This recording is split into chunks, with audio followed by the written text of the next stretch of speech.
Alright, so here's my first working set. I have to do 3 sets of 4. Part of the way you set up a pause deadlift to get the most out of it, to make sure you're in the right position, is making sure that your upper body and torso are very solid. It's very important you brace your abs. I'm sure you've heard this a million times, keeping everything tight.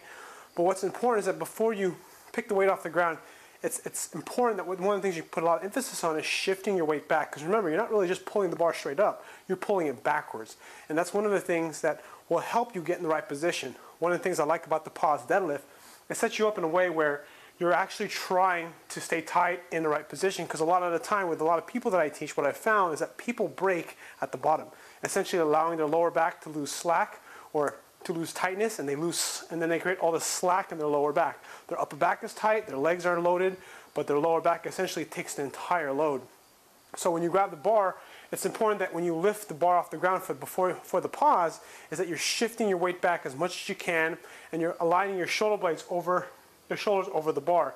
And essentially what you're doing is you're trying to keep everything tight and use your entire system to move the weight, and not so much just your arms, because a lot of time people will use their back and lats, and that's sort of the wrong way to do it when you're trying to get the most out of your deadlift. Because remember, the lower body, your hip extension, your hips, your glutes, hamstrings is the biggest engine of the movement. It's really about keeping the upper body rigid. That's super important. So that way when you drive through the hips, you have the most force production, you have the most optimal leverage, and then after you kind of activate the hips, your goal is to actually get your shoulders as far behind the bar and as fast as you possibly can.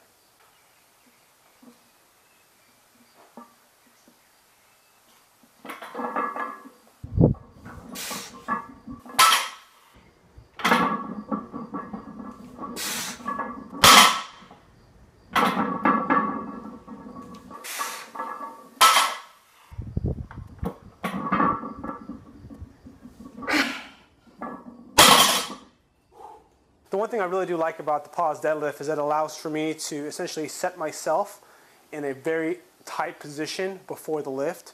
So that way I'm not rushing it up off the ground, so it doesn't pull me out of position.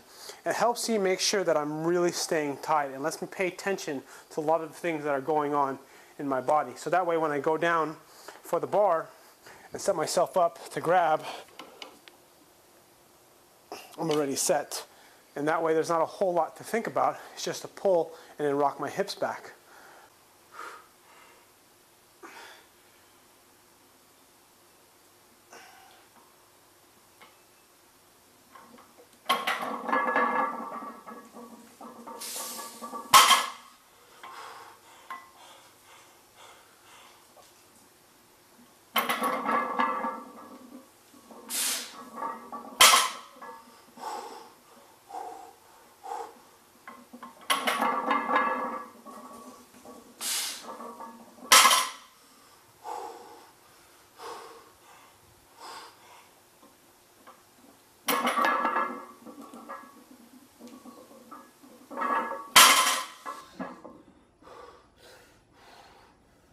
Alright, so one important thing I wanted to add about the pause deadlift is that you're going to want to rock your body weight back as much as possible while keeping a very rigid torso and rigid shoulder blade position. You want to make sure that your shoulder blades are back very stiff and they're very tight and your abdomen is braced, just like I said in the video.